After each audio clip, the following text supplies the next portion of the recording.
Bonjour et merci de votre invitation à nous qui, je le rapproche, à nous qui sommes une association d'éducation, donc un petit peu quand même éloignée de votre champ d'action.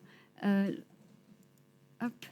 Je vous propose donc de vous présenter très très rapidement, là, avant la pause déjeuner, les petits débrouillards et surtout notre façon de travailler et quelques exemples d'interventions que nous avons eues auprès de jeunes qui sont scolarisés dans des établissements d'éducation spécialisés. Alors, les petits débrouillards, d'abord, nous sommes des généralistes. Nous n'avons pas de sujet spécifique d'intervention ou d'action phare. Nous sommes des généralistes qui intervenons sur plusieurs axes que je vous présenterai juste après, mais nous avons fait le choix de n'avoir qu'une seule méthode d'intervention, qui est la démarche scientifique. En effet, nous sommes un réseau d'éducation scientifique et technique qui est national et nous sommes répartis sur le territoire français et depuis 1986 sur le territoire occitan. Je me suis déjà perdue en voulant aller vite, pardon, donc je vais reprendre. Notre idée à nous, c'est que nous partons du postulat que nous avons toujours envie d'apprendre et qu'il est possible de continuellement apprendre, quel que soit notre âge. C'est pour ça que nous nous sommes situés dans le champ de l'éducation populaire, avec également comme finalité d'aiguiser l'esprit critique et de former des citoyens actifs. Nous nous adressons à tous les publics, quel que soit leur âge, mais plus particulièrement les jeunes, avec une mission qui est aussi de favoriser l'engagement dans la société. Notre méthode, c'est la démarche scientifique. C'est tester pour se tromper, pour pouvoir prendre confiance en soi, pour pouvoir respecter l'autre et donc trouver sa position dans le groupe. C'est tester et se tromper pour apprendre en faisant et pour développer des compétences telles que la logique, la conceptualisation et la mémoire. Notre support, c'est l'animation ludique et la pédagogie active, car il ne s'agit pas tant d'apprendre en faisant, mais surtout pour nous d'apprendre en s'amusant. Et nous travaillons toujours en groupe restreint. On peut adapter le groupe, mais on ne va jamais au-delà de 15 personnes, quel que soit l'âge de la personne, quelle que soit la situation du groupe dans lequel il se trouve, puisque nous souhaitons que chacun puisse participer, s'exprimer et expérimenter. 3 axes, donc, comme je le disais, la transition écologique où nous travaillons sur des actions telles que la biodiversité, le changement climatique ou encore l'alimentation.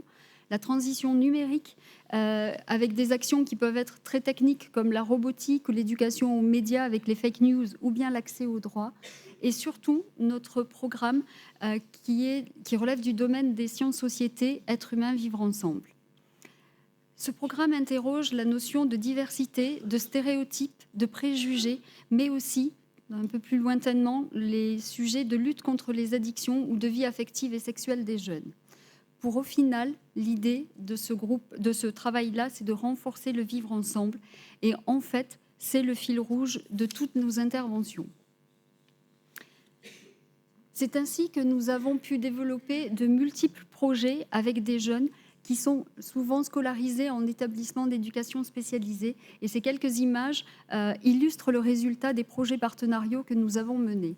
Alors, je peux citer, vous avez complètement à droite une machine à bulles qui a été réalisée dans le cadre d'un projet avec un centre médico-social où l'idée, c'était d'éveiller à la démarche scientifique et ça s'est fait sous la forme d'expérimentation où chaque enfant était amené à observer, manipuler, s'interroger et recommencer autant que faire se peut et jusqu'à ce qu'il soit en capacité de comprendre ce qu'il faisait et de ce qui lui plaisait en fait dans cette réalisation.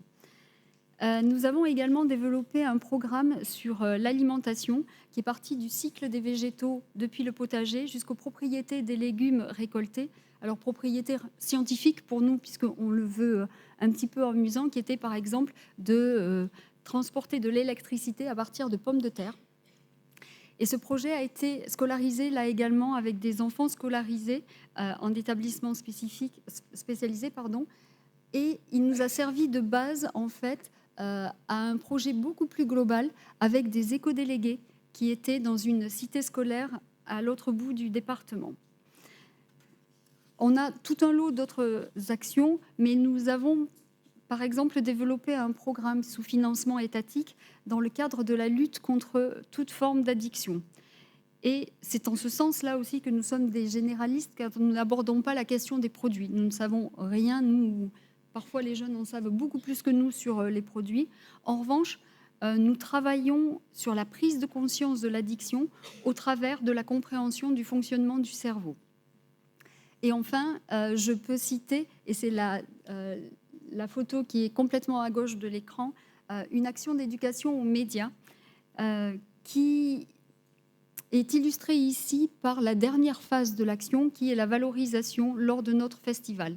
En effet, chaque fois que nous menons une action, nous souhaitons mettre en place une valorisation qui a pour but, certes, de mettre en évidence les productions qui ont été faites, les savoir-faire et les savoirs que les jeunes ont pu développer, mais surtout de rendre compte de la confiance qu'ils ont pris dans le sujet et dans la réalisation des actions. Et voilà, très rapidement,